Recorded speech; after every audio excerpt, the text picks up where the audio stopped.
Good evening, everyone. My name is Brittany Groom, and I'm a health policy analyst at the Registered Nurses Association of Ontario. It is my pleasure to welcome you tonight to our webinar focused on the impacts of racism on the mental health of Black nurses. This webinar is the 9th installment in the Let's Talk About Anti-Black Racism and Discrimination in Nursing series. Now, please allow me to introduce Angela Cooper-Brathwaite, immediate past president of RNAO and co-chair of the Black Nurses Task Force. Angela will go over a few Zoom housekeeping details and then get started with today's webinar. We also have Urbajeen Bainock, senior policy analyst, here tonight to monitor the Q&A and any comments in the chat box. Angela, go ahead. Good evening, and thank you for joining us this evening, and we look forward to interacting with you and as you participate in this presentation. If you have attended RNAO webinars before, or if this is your first time, I'd just like to cover some housekeeping tasks. I'll let you know that you could participate by writing questions or answers or your expressions in the Q&A box or the chat box throughout the webinar. You could use the raise hand symbol during the question and answer period when we ask the panelists certain questions. And then you would be on mute if you have a question to be asked of one of the panelists. We also do a poll, and it's optional. It's anonymous as well. And the webinar will be recorded and posted on RNAO event page. Tonight's webinar is scheduled to run from 6:30 p.m. until 8 p.m. Dr. Doris Greenspan, our esteemed CEO of RNAO, will deliver the opening remarks.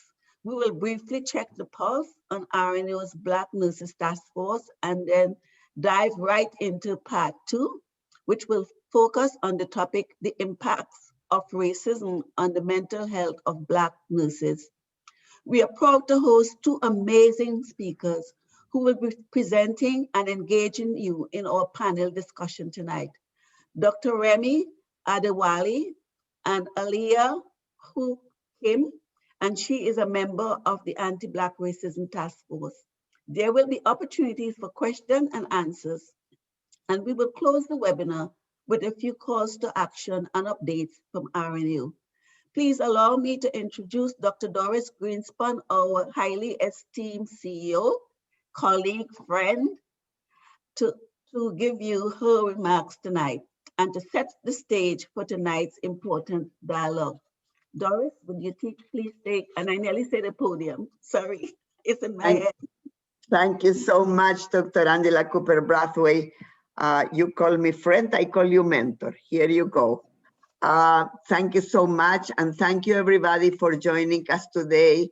We're closing already 100 participants, and I'm sure more will join.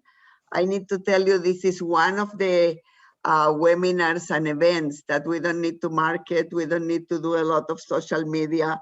People come because it's meaningful to you, because it's important to you, and also because they're very well run.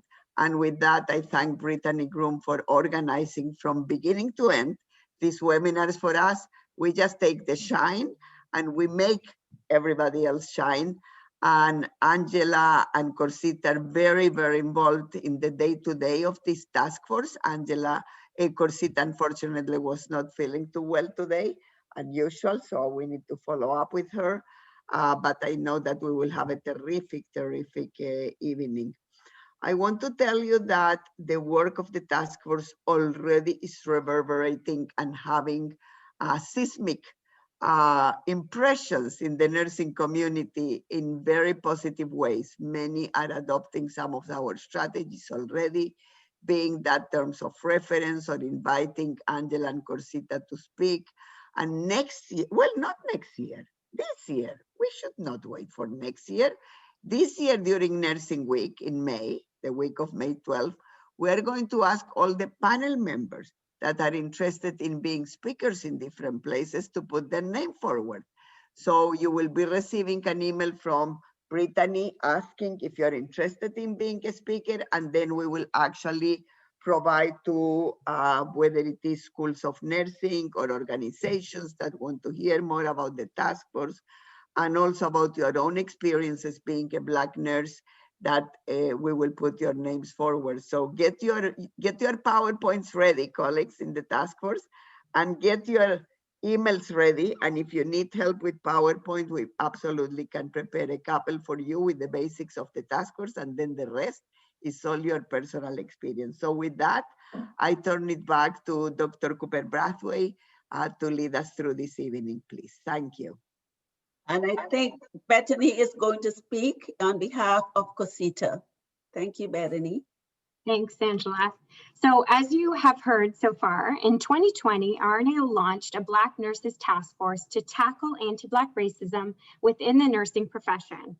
Its organizations, regulatory body, association, and the broader health system targeted towards and experienced by Black nurses. In this group, there are 17 Black identified RNAO members, registered nurses, nurse practitioners, and nursing students in the task force. And we have representation from diverse nursing career stages, roles, health sectors, and geographic locations. And obviously everybody comes with their own unique lived experience. Our next meeting is scheduled for March 31st. And the webinar series that you're joining us tonight is just one activity of the task force, through which we aim to elevate the voices of Black nurses by celebrating their contributions to nursing and healthcare, create a safe space to engage in meaningful dialogue around anti-Black racism and discrimination, and raise awareness amongst the broader nursing and healthcare community. In November of 2020, we conducted a survey and we had 205 respondents. These were Black RNs, RPNs, NPs, and nursing students, and all from diverse sectors, again, roles, and geographic regions across Ontario. Here's a snapshot of results from just 2 of the questions of the survey relevant to tonight's topic. The first one we'll see on the left, nearly 90% of Black nurses in Ontario believed that they had experienced racism or discrimination.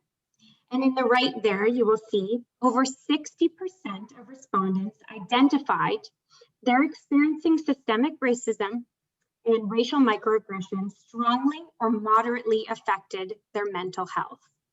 One question asked in the survey, we got a response, if a survey participant had ever raised their concerns with employers, managers, professors, human resources, or a union, and why or why not.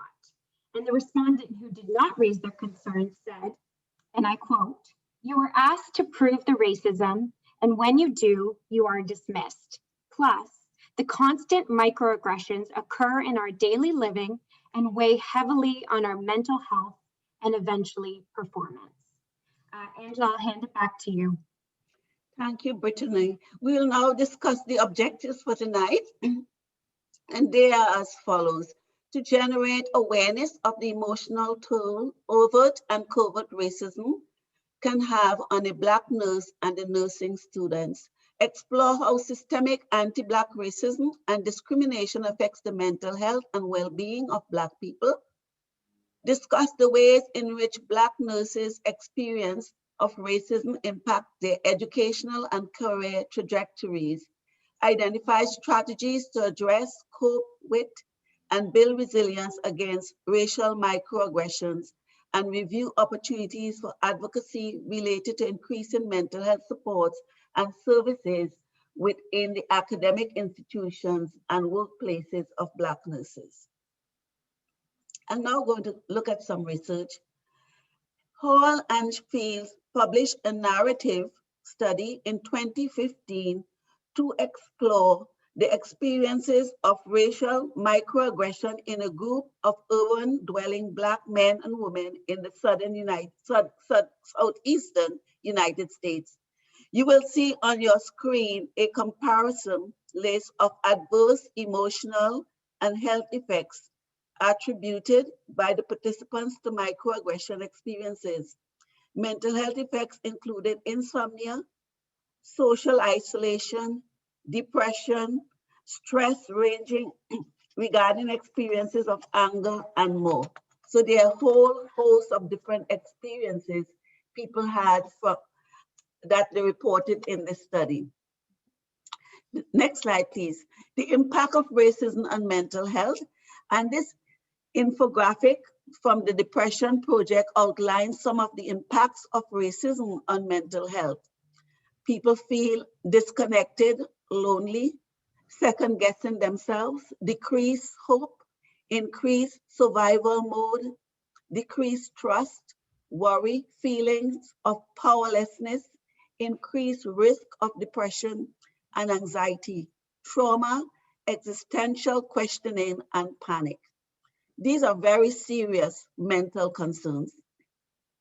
The Ottawa Public Health conducted a research study on the mental health of Ottawa Black community, and the study was designed to address an expansive question about the experiences of people in Ottawa who are from the African, Caribbean, and other Black community in relation to mental health and the mental health care system. On your screen, you would see a list of the findings of protective factors and risk factors.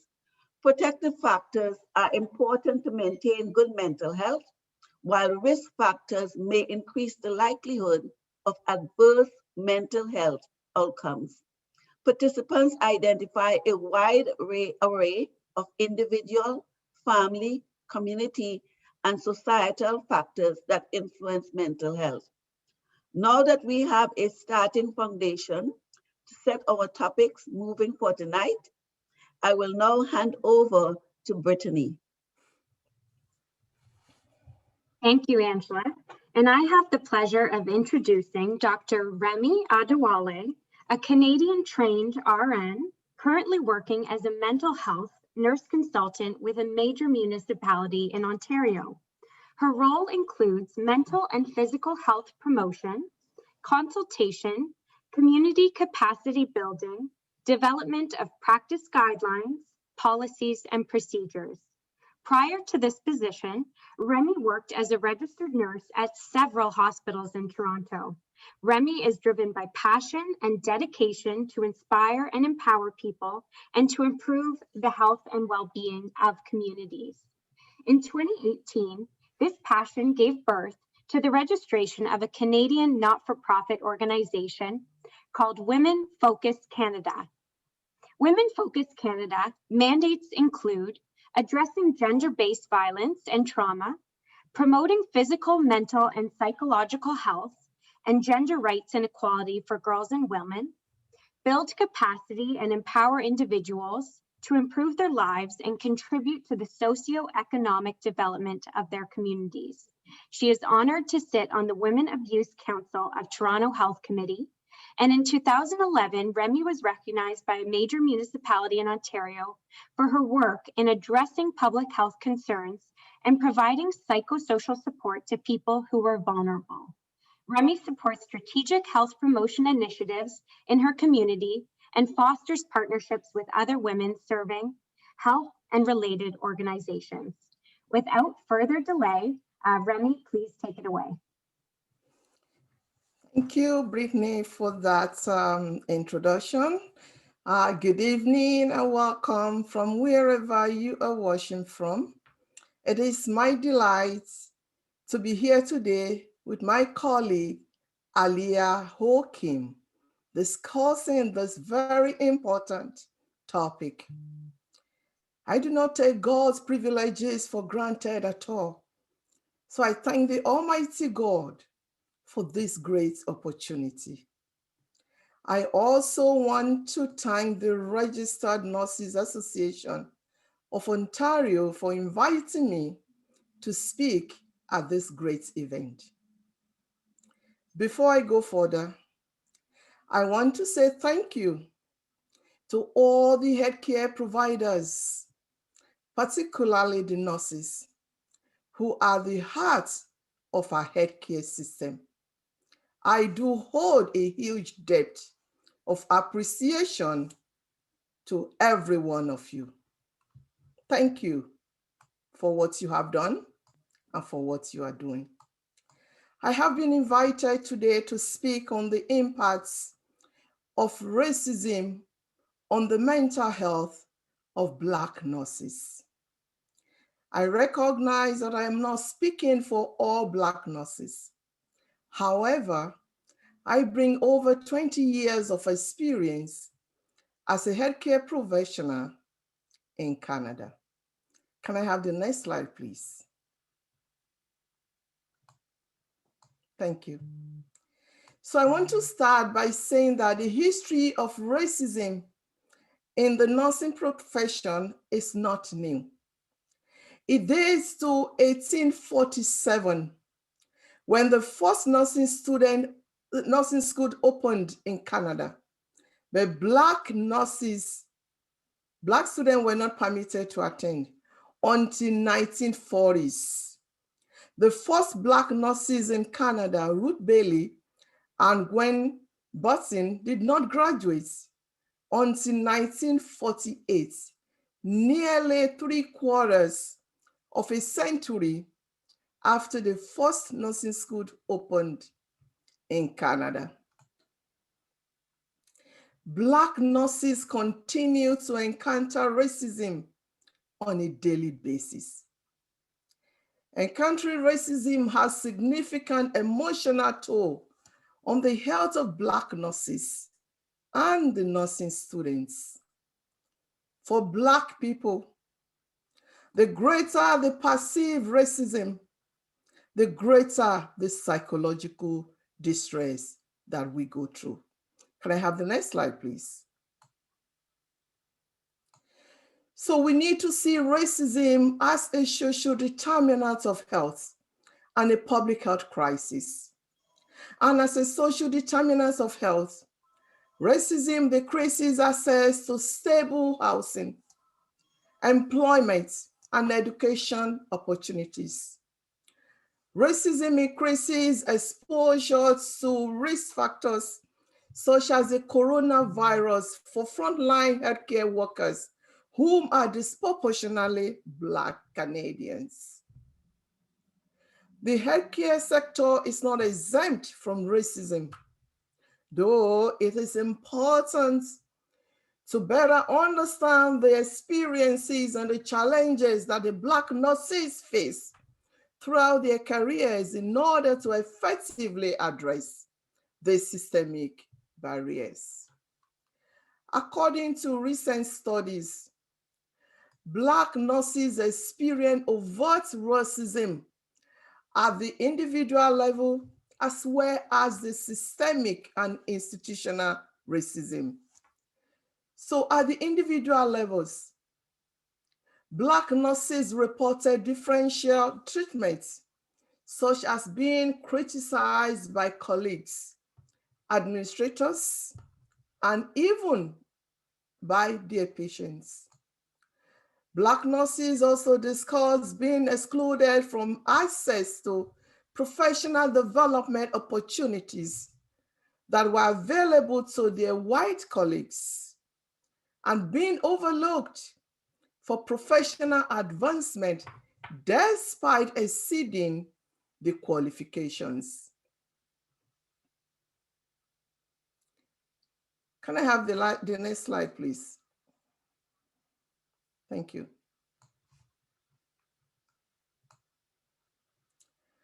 Systemic and institutional racism contributed to the significant underrepresentation of Black nurses in leadership positions. A research at Toronto Hospital demonstrated how management teams were predominantly white, while 56% of the frontline staff were people of color and 30% of whom were Black nurses. Just like many other professions, the nursing profession is not without challenges. Nurses work in high pressure settings, and as a result, there is a significant need to improve nursing shortages. We need to diversify the nursing workforce and improve the health and well-being of all nurses. A healthy work environment for nurses is essential to patient satisfaction, staff recruitment, retention, and to healthcare overall. So, to effectively improve nursing shortages and create a diverse nursing workforce, every healthcare settings must be inclusive of all. Understanding the impact of race within nurses' work environments and how nurses experience those spaces is important for retention, satisfaction, and quality of care for all Canadians. Study shows that most nurses who experience racism did not take the issue to their union. Instead, they try to handle it on their own. The racism is not always blatant, but was also found to be subtle and systemic. Racism also impacts the educational career trajectory of Black nurses. And when in the introduction, this was mentioned. When it comes to professional development opportunities and assignment of preferences were not given to Black nurses. Instead, the white counterparts were given first priorities. Studies also show that Black nurses may be reprimanded more often for minor offenses such as being late. Black nurses are also overrepresented in areas where the labor requirements are more physically demanding, such as the chronic care. I also found that, particularly there was a study of a survey of nurses, and the nurses there were surveyed in Ontario, and their experience of racism on the job ranging from the patients to the doctors to the nurse managers, and even most often from other nurses.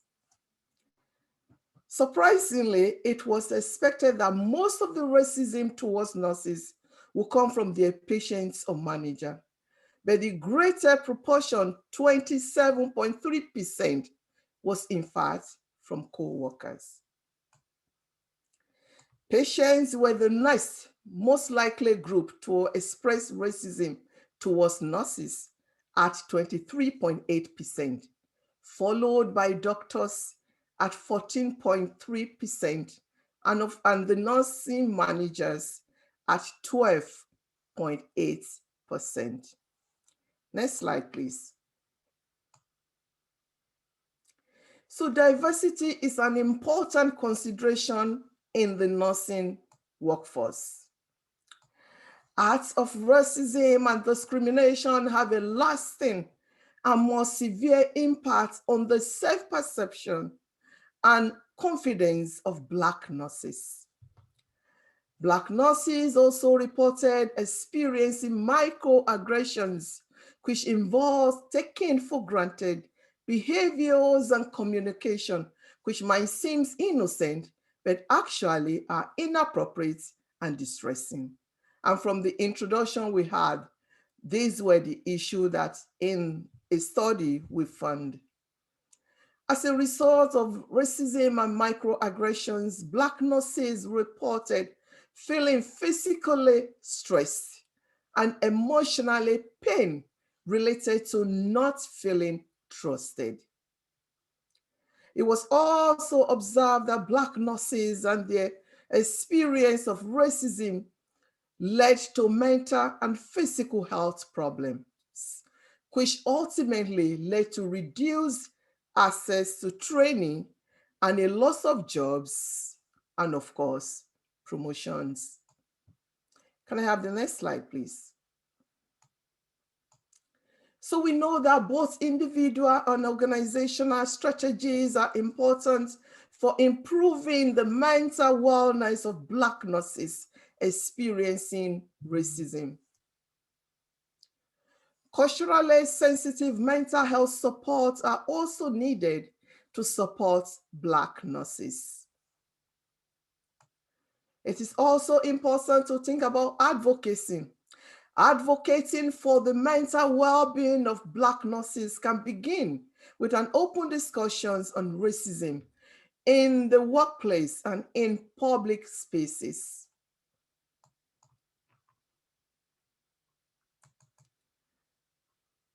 So at the institutional level, accountability standards are needed to specify disciplinary actions against acts of racism, discrimination.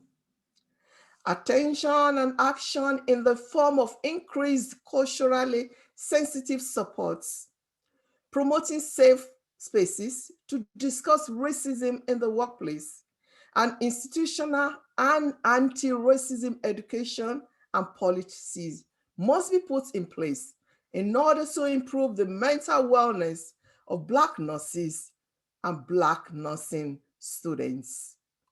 Can I have the next slide, please?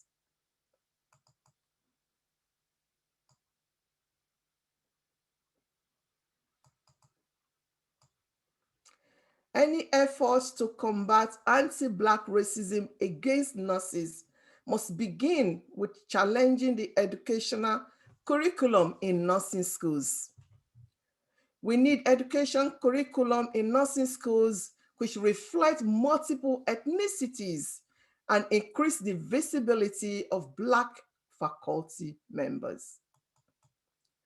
Until the history of systemic racism is called out and openly discussed, these instances of racism will continue to escape the radar. At work, managers need to foster a culture where Black nurses feel comfortable in coming towards and express their experiences of racism, and they should have confidence that their concerns will be taken seriously. There's role for human resources. Human Resources Department can hire a diversity officer to ensure equitable treatment for Black nurses. There's need for increasing the visibility of Black nurses in diverse and leadership roles in order to challenge the stereotypes and encourage more nurses to take up these roles. Greater participation of Black nurses in leadership and decision-making roles can improve public health and care for all racialized communities. These changes in academic institutions and in workplace are needed to ensure the legacy of racism in nursing is short-lived. By creating an environment where Black nurses feel seen and heard, we can empower them to confront racism and minimize its impacts on their mental health and to better serve their patients. Next slide, please. Black nurses need to take care of themselves and support one another. Today, I invite you to identify your internal and external support systems and develop a self-care plan, or you need to reevaluate the one that you have in place. I also invite you to think about what you bring to the table as a Black nurse, as a healthcare practitioner in Canada, in Ontario. What do you bring to the table? What do you see yourself bringing to the table? Because it's important you know what you bring to the table. You need to have value on what you bring to the table. Value yourself and the work that you do. In the beginning, I said, I hold a huge debt of appreciation to every one of you. And I'm telling you that I met that statement. I want to leave you with this quote. And I want you to reflect on it from time to time. I am not saying that I am perfect. In fact, I am far from being perfect. But I am just saying, I Remy Adawale, I want it. I am worth it. I want you to see yourself as a Black nurse, that you want it. And thank you for listening.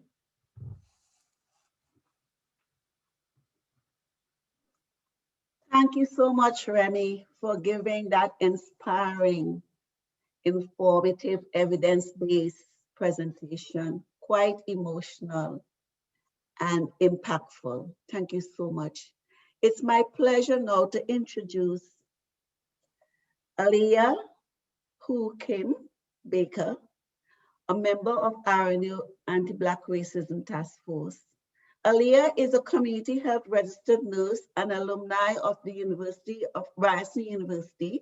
As a community health registered nurse, Aliyah ensures palliative care and end-of-life care services are accessible to York Region's most vulnerable populations.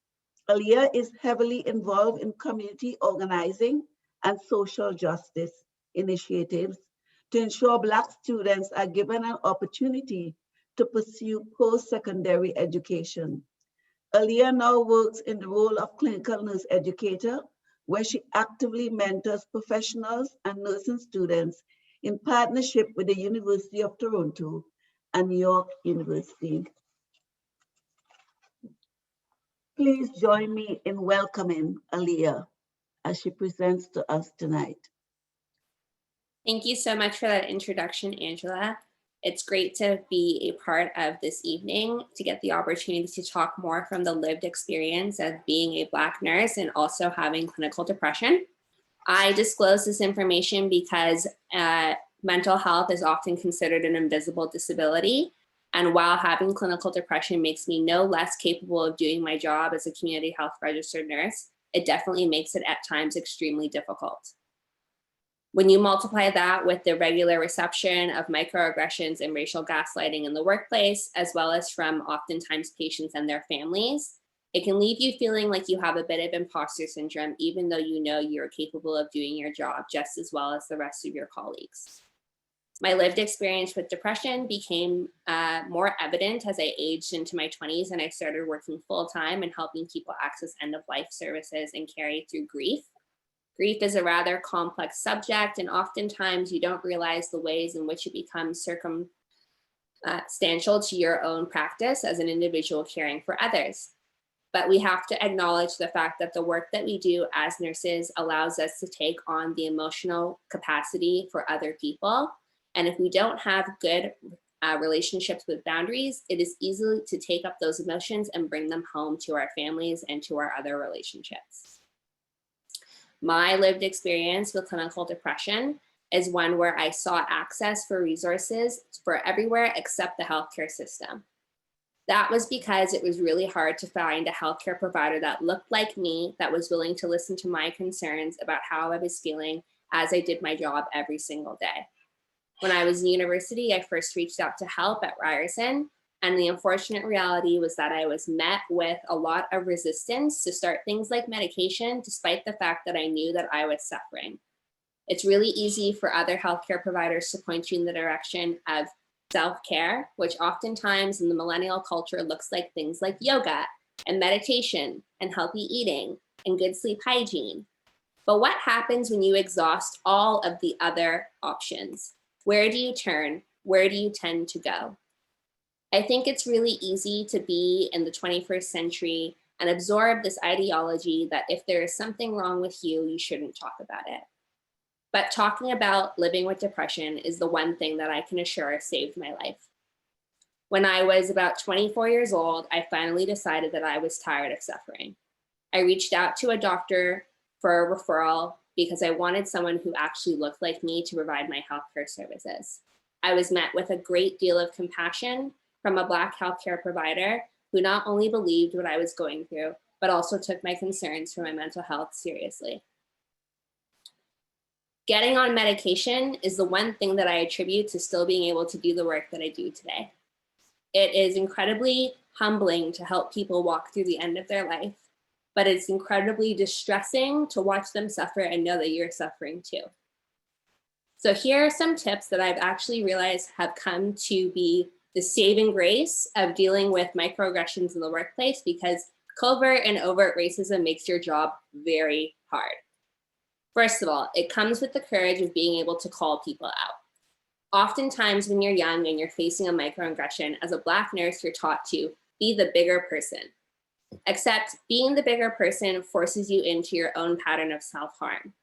Rather than encouraging yourself to be the bigger person, take the courage to challenge people on their ideologies that are rooted in the systemic oppression and racism towards people who do not look like them.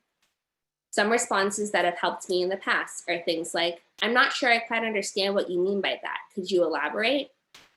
Or responses such as, I didn't think that that was very funny, even though you said that it was a joke. Please tell me where the punchline is.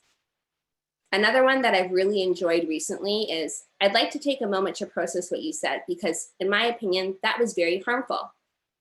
It's really important that you find the courage to stand up for yourself, because being courageous is the only way that we're able to move past the fears associated with the repercussions that come with facing racism. For every step that you take forward in challenging someone's racist ideology, consider it an opportunity to not only free yourself, but free the people who come after you, who may look just like you and face the exact same circumstances. The second thing that's really important is for us to be able to access healthcare providers that look like us. Healthcare providers that look like you emphasize the importance of representation. You know that a healthcare provider that looks like you will alleviate the responsibility of consistently having to explain the fact that racism is real, and that the emotions and hurt that you feel associated with dealing with it every day are leaving a long-term standing impact on your ability to move through the world as seen and being seen. It's really important that you can use resources such as the Black Mental Health Support Network of Ontario. It's a free resource that you can find online that allows you to look up healthcare providers that may be Black, or maybe practicing in different areas of medicine that can refer you to resources that are both culturally appropriate and sensitive to the matters that you're dealing with. Another tool that I realize is a major success is having the opportunity to work with educators who also look like you, because they're invested in your future. Now that I work in education, I'm highly cognizant of the appearance of my employees, especially when I take on nursing students from other institutions, as well as mentor through the New Grad Initiative program that we run in the province of Ontario. I'm very upfront with identifying the race of the employees that I work with and pairing them with other employees that look just like them, especially when it comes to my Black students, as I recognize that a mentor that looks like them is going to be able to share and relish in the idea that they too can have a future here at this workplace. At the end of the day, your greatest encouragement comes from seeing people who look just like you. My future was sealed for me when I walked into my workplace, and the VP of my organization at the time was a Black woman. My supervisor at my very first job was a Black woman. When I worked in community health, my role was an affirmative action role with Toronto Community Housing, looking after patients that lived in the Kingston Road and Galloway neighborhoods. These neighborhoods are heavily densified with Black people. As a result of that, the racism that I experienced actually didn't happen in the workplace until I had further climbed the ladder, where the concentration of Black people got less and less and less. So now that I sit in a role where I'm no longer surrounded by people that look like me, and I am rather in an environment that is racially monotonous, I've come to realize the importance of representation and what that means for me. For every Black person that I encounter, I recognize that I'm a ladder. If I'm going to be free, I need to make way to free other people. Thank you so much for giving me the opportunity to speak with you today. And of course, if you have any questions, I'm always available to chat afterwards. Thank you so much, Aaliyah, for your presentation and for your authenticity, telling your truth to others. It's very powerful. It helps to free other people and give them permission to share their truth. We are proud to have you on our task force and appreciate the important lens you bring to this webinar. We will now pose a few discussion questions to the panelists. Firstly, I like to ask, building on your presentation, in what ways does racism affect the mental health and consequently the educational pathways and or career trajectories of Black nurses?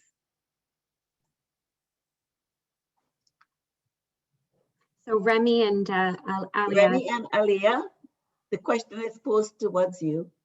Oh, sorry, I was reading the chat box. In what ways does racism affect the mental health and consequently that? So this is the thing about racism, is that it fills you with this idea that you're never good enough, no matter how much education that you have. And so when I graduated from nursing school and everyone else started to pursue master's degrees, I actually took the time to consider whether or not doing a master's degree was for me, or if it was to prove something to other people. And for that very reason, I did not apply right away. Because if I had gone right away, chances are that I would have been doing it for the wrong reasons, and I wouldn't have gotten the same experience out of it, as opposed to someone who doesn't look like me, who has opportunity to seek higher level education.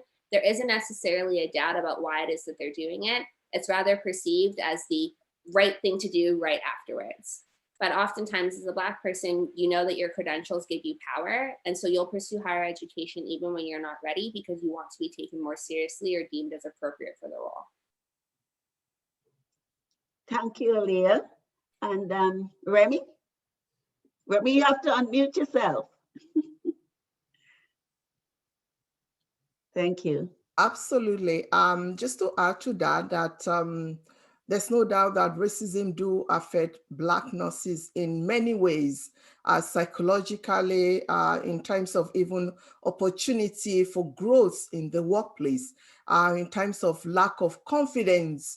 Some of the research that I read talks about, and we broke through the percentage in terms of where the racism are coming from in a workplace. Not only Black nurses experiencing racism from the patients, they are also experiencing it among themselves, from their co-workers, and even from their management. And based on many literatures, we don't have a lot of Black nurses in the leadership positions. So in terms of questioning yourself and doubting yourself and your words, it does impact you. And some studies that I read, and I mentioned that a lot of time Black nurses don't even though many of us do have unions, but we chose not to take these issues to the union, and we try to manage it on our own. And I don't know if we are really managing it well, or we are just ignoring it and then moving on. And we know that that could have a significant psychological impact, not only on us, but even when we talk about our community and our family. We take home the stresses and the stressors, what stresses us, take it back into our community. So physically, yes, it can affect us, and as well as mentally, psychologically, and in terms of our confidence in reaching our potential. It does have different layers that Black nurses we be impacted by the art of racism in the workplace, and it starts from schools. You know, Yeah. it starts from us when we are recognizing this and enhancing the curriculum in schools to acknowledge that this has been an issue, of course, in many professions, but we're talking about the nursing profession and what could be done. The human resources do have a role in playing to eradicate this, or at least ensure that it is short-lived. I think it's high time that we need to not only talk about it, actions that are concrete needed to be happening. I think Thank you, panelists. Thank you so much. I'll now pass it on to Brittany to ask the next question. The second question is multi-pronged and probably was partially covered in your presentations, but needless to say, what mental health supports and services are currently accessible to Black nurses in academic institutions and workplaces? And then where are the gaps that need to be addressed? So either of you is welcome to start. So I guess as someone who currently works in academia, both with the University of Toronto and York University, I will be the first person to tell you that academic institutions are unfortunately not very prepared to manage mental health when it comes to racially specific issues that you're having. I can use University of Toronto as a perfect example. I don't know if anyone on here is a student nurse, but overall in back in May of 2020, in the middle of the pandemic, there was a professor at the University of Toronto that used the N-word in the classroom. And I know this because my younger sister is also in the process of becoming a registered nurse, and she was in this class. So she's sitting in the online classroom and the professor uses the N-word, and her and several other Black students, but also like many white students, were like, oh my gosh, what is happening? This is pre-Ahmaud Arbery, this is pre-protest. This is just a regular white woman thinking that her proximity to Blackness, because her grandson, I guess, is Black, is capable of using the N-word. And when these students expressed to the dean of the university that they felt extremely uncomfortable with the presence of this professor and their use of this word, they were only met with resistance. They weren't given a broader explanation as to what the punishment for this professor was going to be. The professor was not immediately placed on a leave. The professor still went and taught the next day. And about a week later, she gave kind of a backhanded apology that was like, I'm sorry that I offended anyone, as opposed to I was offensive. And I think the harm that comes with that is it's a microaggression to think that like, you're sorry if you offended someone, as opposed to I am offensive. One is you're apologizing for other people feeling an emotion. And the other is I take full responsibility for my action. This professor is not willing to take full responsibility for the action. And the result was that my sister and several of their friends started boycotting the class. They found that it wasn't appropriate to attend a class that was going to be taught by someone who had no racial sensitivity training or just even cognizance of why that was wrong. The university later placed the professor on the leave, and then it took until all the way in October, after the students raised it to the ombudsman, to finally get what they actually wanted, which was a full-fledged apology from the university for not protecting them in the classroom. So when it comes to resources that universities have, the unfortunate reality is that they're sparse. You can try and raise issues to deans of institutions and to maybe like class representatives, such as people who sit within the CNSA, like the Canadian Student Association of Nurses that they have in every university. But I think the overall idea is that you shouldn't have to climb all the way to the Ombudsman of Ontario to finally get an answer or some justice in the first place. So where are the gaps? The gaps are everywhere. They're wide and they're gaping, and an entire river could flow straight through them. I found a lot more hope and resilience in being able to access mental health resources as an adult with, like I said, healthcare providers that look like me. The most success I've had in staying mentally well is in finding a Black psychotherapist and a Sri Lankan doctor who is, you know, trained in Canada and like is young and listens to me when I come to her with complaints regarding how I'm feeling. But the unfortunate reality is that sometimes you have to swim really deep to get the right answers. Thank you. Any comments, Remy? Yeah, absolutely. I agree. And I will speak to workplaces, and I'm not speaking to all the work places, but I would like to think that many workplaces might have something written that we are actually taking care of our staff mental health. But I would challenge that many of these things that were in place, that staff were not consulted in developing this quote unquote supports that are in place for staff. And many times staff are not confident in those support in terms of questioning if they can be some kind of, if they can be reprimanded for reporting some managers if they don't have confidence in the system that they have in places.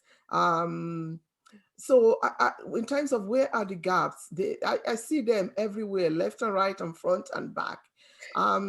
It's quite unfortunate that many Black nurses, or maybe nurses in general, or maybe I can say Black nurses, I would think they might probably be getting more mental health support outside of workplaces, like maybe in their spiritual places, maybe when they have money and they can actually have a therapist that can do a few sessions with them. So gaps are there, and we need to look into the specific gaps and what actions that are concrete and doable that needed to be addressed in consultation with the people that are impacted by these issues. It's not just policies and procedures and guidelines that in many times some of them are not really meaningful to do what they are intended to do, and they're just sitting on the shelf. I think the other thing too, just to add to Olu, not every organization has an employee assistance program or has a union. As someone who has worked like in community health their entire career for the last 5 years for the same organization, we only got an employee assistance program that is only accessible to management in December. And that was after pushing and pushing and pushing and pushing, and we still had to keep pushing. And I've been there for 5 years. So since I graduated nursing school, I came there through the New Grad Initiative, and I've worked my way into this position where now I sit in upper management.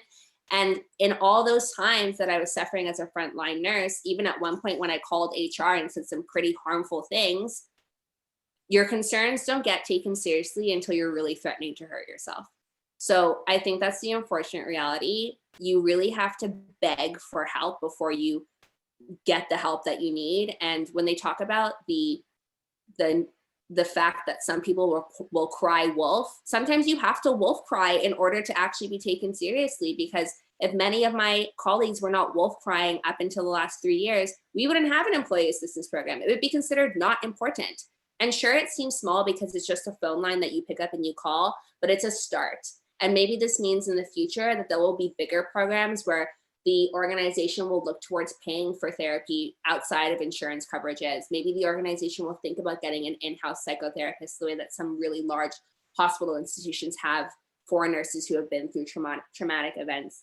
And I think that's the idea, is that long-term, every organization should have someone that sits in-house strictly to just provide psychotherapy and counseling to employees as they go through very difficult times. If we can think about the fact that an organization like Pizza Nova has this for all of their employees, and all they do is sit on the phone and help people order pizza, there's no reason why large healthcare institutions should not have these types of services available to their employees when we are constantly dealing with matters regarding life or death.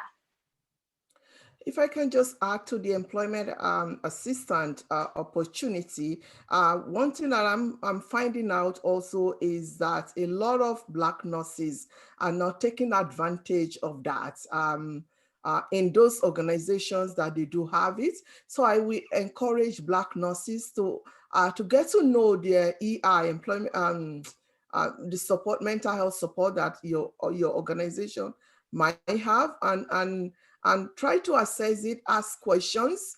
Let's see if it's not workable. Let's bring ideas to table, what we suggest that can make this support that are intended to help us. What can we do to enhance it so that it can do what it's supposed to do? And I mentioned in my presentation that a lot of time Black nurses does not use their union. We are paying significant amounts of money depending on where you are working. And I'm not saying that all unions are effective and there are resources for us, but let's try to, and we have an opportunity. If we have union member that is not working for us, let's have conversation. Let's try, what are their roles? Why are they not functioning if they're not functioning? And what support, what can we add to what they're doing so that they will be working for us? So we'll have someone in the workplace that we can have conversation with in terms of direction as to the next steps, instead of us just building on all of the stressors and then taking it home day by day without getting support. Let's explore what we have in our workplaces, and let's bring suggestions to the table to our leaders as to what we think they should do more to support us. Okay, I'll just like to add that there is a nurse health program. It's a collaboration between RNAO RPNAO, we are PNAO owner and the College of Nurses that provides mental health support for nurses.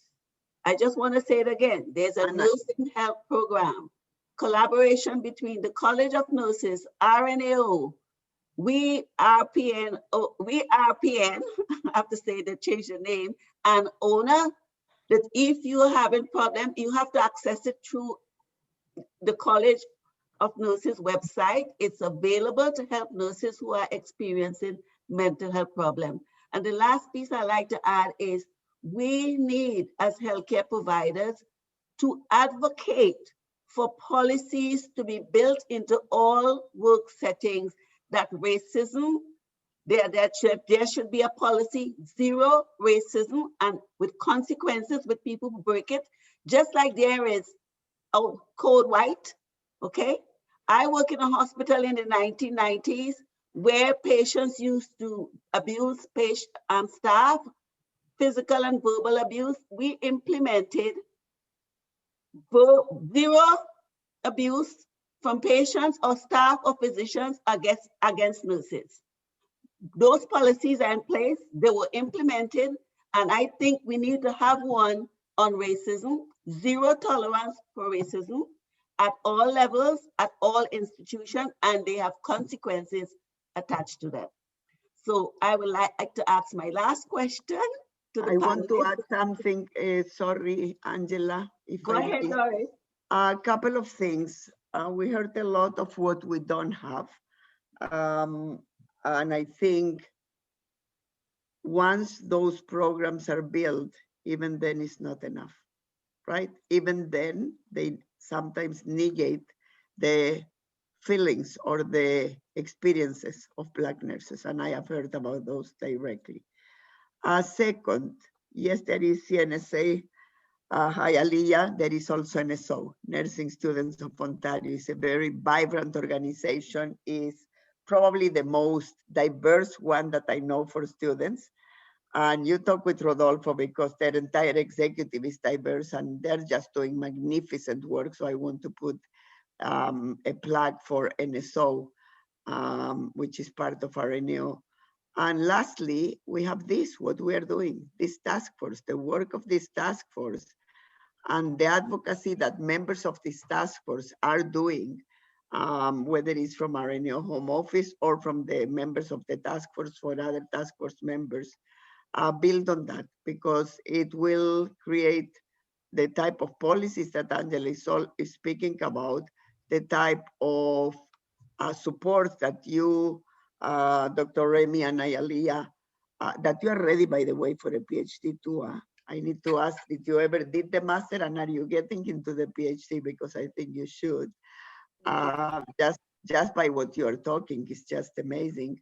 But we are doing heavy duty advocacy on the ground, with boots on the ground in some instances, and in some instances, whether it's media or whether it's a lot, it will take time, but we're onto something. And I think we need to build onto that, onto something to make it stronger and authentic, right? And authentic.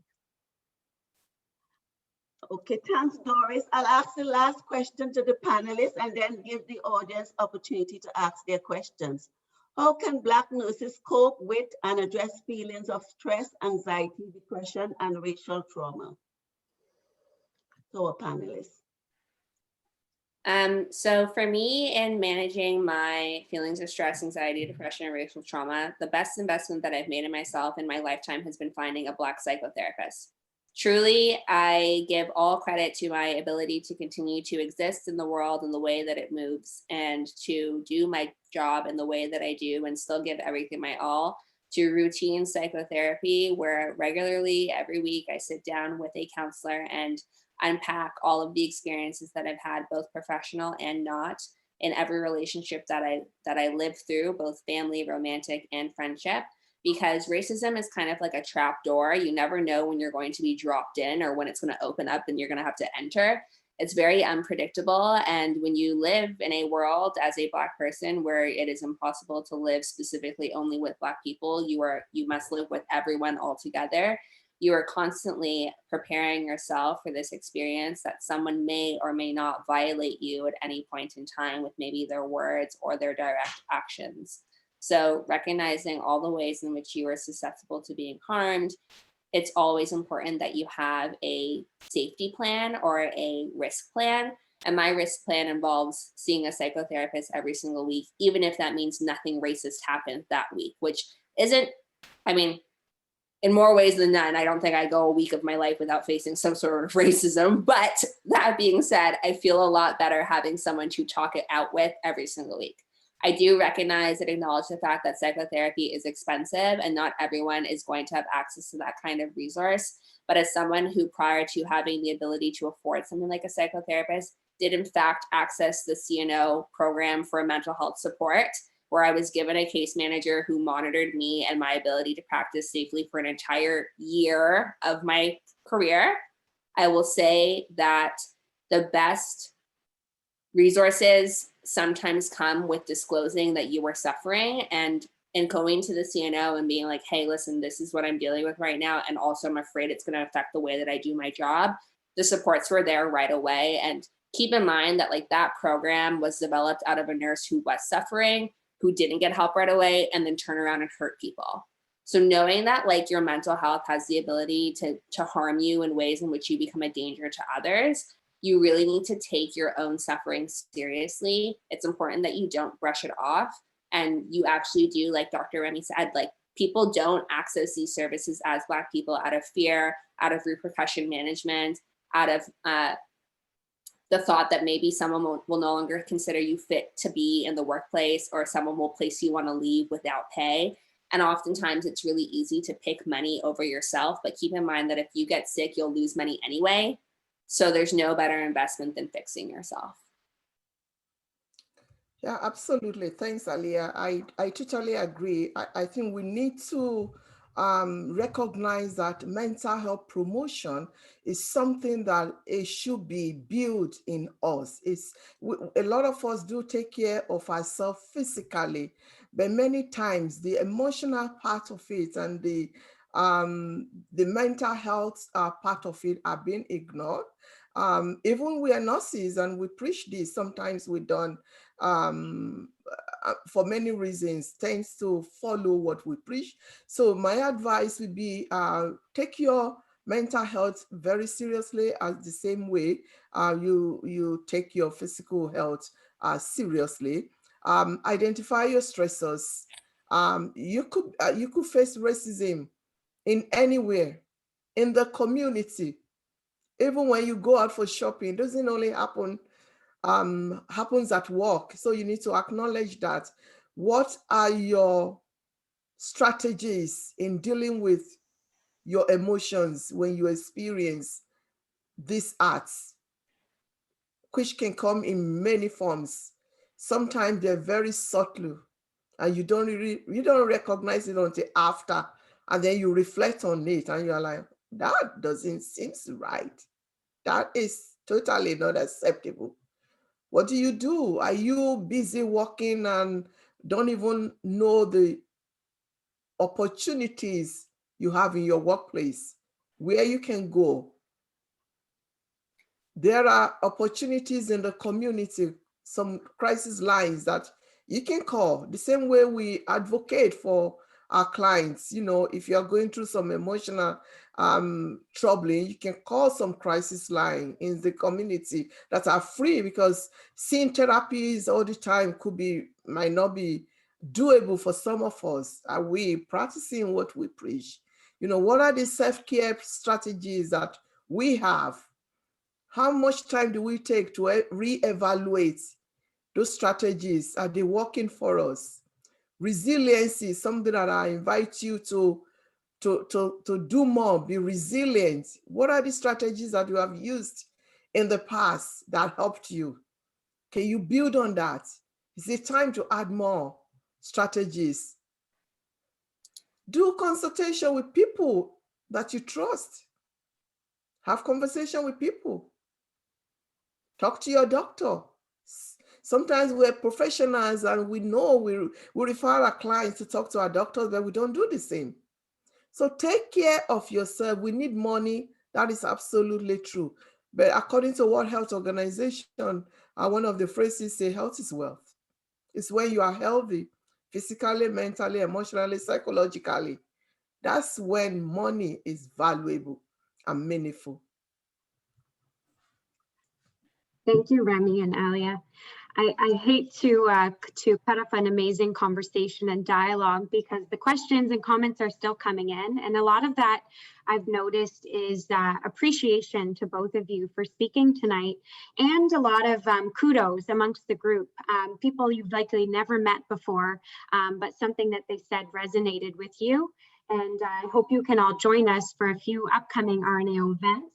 On March 17th from 2:30 to 4, we're having an open forum for nurses. This has been a routine event as we understand the tremendous levels of physical and emotional stress and burnout that COVID-19 has had on all nurses. We also have on April 12th, a health system and transformation and COVID-19 webinar series. And that is from 2 to 4 p.m. And then in this series, which you're joining us tonight, on Monday, April 19th, we hope you join us from 6:30 to 8 at the same time. And we will be examining hiring and recruitment practices with respect to the Black nursing community. So look out in your emails and on the event page for more details and the speakers for that event.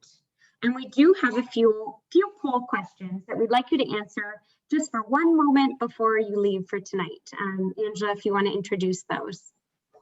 Okay, could we have the, okay, before we close, on a scale of from 1 to 5, how would you rate this webinar? And this poll, you could choose to or not to, and it's not going to go anywhere. Could you please rate it and submit it? And then the final tally would be given and we would know how the scoring went.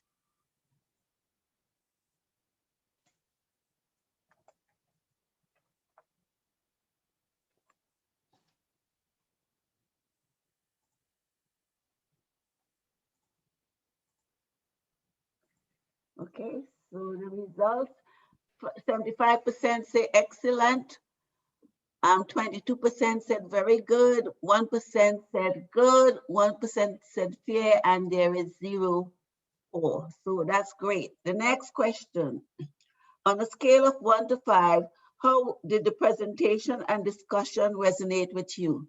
So please rate.